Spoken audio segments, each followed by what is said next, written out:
नमस्कार, आप देख रहे हैं एनएमएफ न्यूज।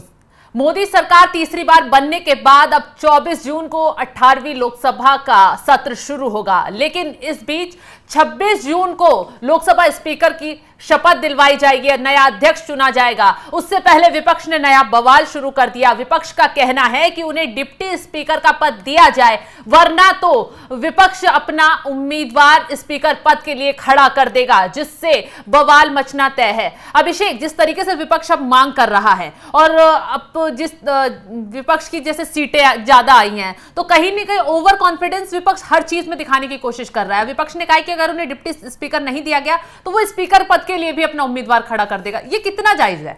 देखिए, कहा तो है कांग्रेस पार्टी की तरफ से, मतलब एक धमकी भरे लहजे में कहा गया है, क्योंकि 99 सीटें इस बार बहुत उम्मीद से ज्यादा प्रदर्शन करते हुए कांग्रेस पार्टी ने जीती और 233 सीटें इंडिया गठबंधन के पास हैं। लेकिन यहां समझिए कि पिछले 10 साल से ये डिप्टी स्पीकर का जो पोस्ट था वो खाली था, क्योंकि कांग्रेस पार्टी के पास नंबर नहीं थे। नंबर गेम में कांग्रेस पार्टी पीछे थी। लोकसभा में नेता प्रतिपक्ष के लिए 55 सांसद चाहिए होते, लेकिन कांग्रेस के पास 52 थे। लेकिन फिर भी बीजेपी ने कहा कि चलिए कोई बात नहीं, हमें कोई आपत्ति नहीं है, आप अपना नेता प्रतिपक्ष भी दे दीजिए। तो अधीर रंजन चौधरी को जो है वो दे दिया गया लोकसभा नेता प्रतिपक्ष का पद। लेकिन इस बार जैसे डिप्टी सीएम का पद मांग रहे हैं, वो डिप्टी स्पीकर का पद मांग रहे हैं, तो वो इसलिए क्योंकि अगर आपको याद हो तो पिछले सीजन में जब सत्र चल रहा था 2024 में, जब आखिरी सत्र चल रहा था, तो उस दौरान 50 से ज्यादा सांसदों को सस्पेंड कर दिया गया था।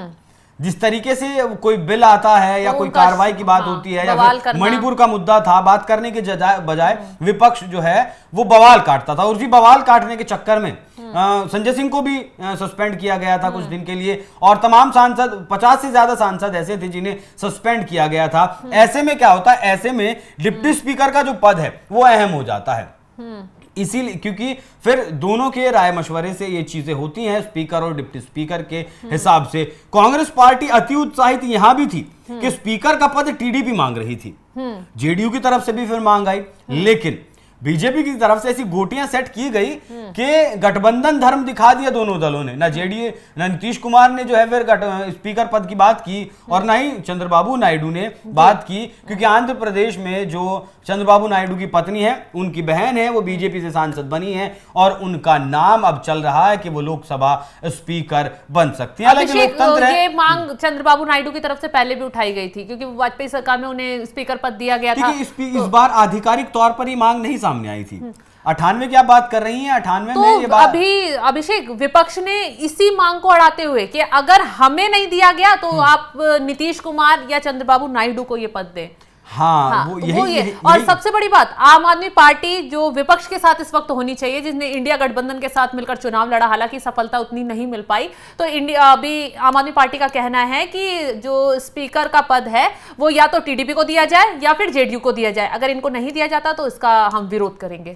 देखिए, ऐसा है, आम आदमी पार्टी भी जो है, मतलब पलटू पार्टी आप उसे कह सकती हैं। अब तक कांग्रेस के साथ थी लोकसभा में, लेकिन अब अलग ऐलान कर दिया है दिल्ली में चुनाव लड़ने के लिए। तो टीडीपी वो इसलिए चाहती है क्योंकि 543 के 543 जो सांसद हैं, शबनम समझिए, वो लोकसभा स्पीकर के हाथ में है।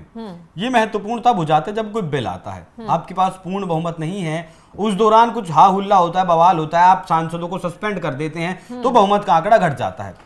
मान लीजिए आपको 2/3 चाहिए, 543 में 2/3 चाहिए, और वो आपके पास मौजूद नहीं है। और आपने देखा महाराष्ट्र में क्या हुआ, एकनाथ शिंदे जो निशान, तीर का निशान और पार्टी का नाम लेकर आए, उसमें बहुत बड़ी भूमिका स्पीकर की थी, विधानसभा स्पीकर की। एनसीपी जब टूटी, उसमें बहुत बड़ी भूमिका स्पीकर की रही, विधानसभा स्पीकर राहुल नार्वेकर जो है महाराष्ट्र में। तो स्पीकर की भूमिका अहम इसलिए हो जाती है कि 543 के 543 सांसद वो स्पीकर के हाथ में होते हैं। स्पीकर जैसा चाहे अपना फैसला उनके ऊपर वो डाल सकते हैं, इसीलिए चाहता है, मतलब सरकार में जो सबसे पावरफुल अगर संसद में कोई होता है तो वो स्पीकर होता है। बिल्कुल, इसीलिए विपक्ष चाहता है कि डिप्टी, कम से कम डिप्टी स्पीकर का पद उन्हें मिल जाए। हालांकि लोकतांत्रिक प्रक्रिया है, वोटिंग होगा, चुनाव होगा, स्पीकर के लिए भी, डिप्टी स्पीकर के लिए भी। अगर कांग्रेस पार्टी के पास या इंडिया अलायंस के पास नंबर होंगे तो वो अपना बना लीजिए। ऐसे धमकी भरे लहजे में ये बात कहने की कौन सी जरूरत है कि अगर आप हमारा नहीं बनाएंगे तो हम चुनाव लड़ेंगे। लड़िए भाई, लोकसभा चुनाव भी तो लड़कर आप आए हैं, 99 सीटें भी तो आपने जीती हैं, तो यहां चुनाव लड़ने में क्या आपत्ति है? क्यों शबनम? बिल्कुल जी। तो जिस तरीके से अब विपक्ष मांग कर रहा है, लगातार बोला जा रहा है कि डिप्टी स्पीकर का पद उन्हें दिया जाए। हालांकि पिछले 10 सालों से यह पद खाली था क्योंकि विपक्ष के पास उतना बहुमत नहीं था। अब विपक्ष के पास उतने सांसद हैं, इसलिए दावे के साथ विपक्ष ने चेतावनी दे दी है कि अगर डिप्टी स्पीकर का पद उन्हें नहीं दिया गया तो उसके बाद वो लोकसभा स्पीकर के लिए चुनाव लड़ेंगे, अपना उम्मीदवार खड़ा करेंगे और मोदी सरकार के आगे कहीं ना कहीं रोड़े अटकाने की कोशिश की जाएगी। हालांकि मोदी सरकार, एनडीए के पास बहुमत है तो साफ दिखाई दे रहा है कि स्पीकर का पद उन्हीं के पास जाएगा। बावजूद उसके भी विपक्ष ने माहौल बनाने की कोशिश कर दी है। अब इस खबर पर, तमाम खबरों पर अपडेट के लिए आप बने रहिए एनएमएफ न्यूज के साथ। नमस्कार।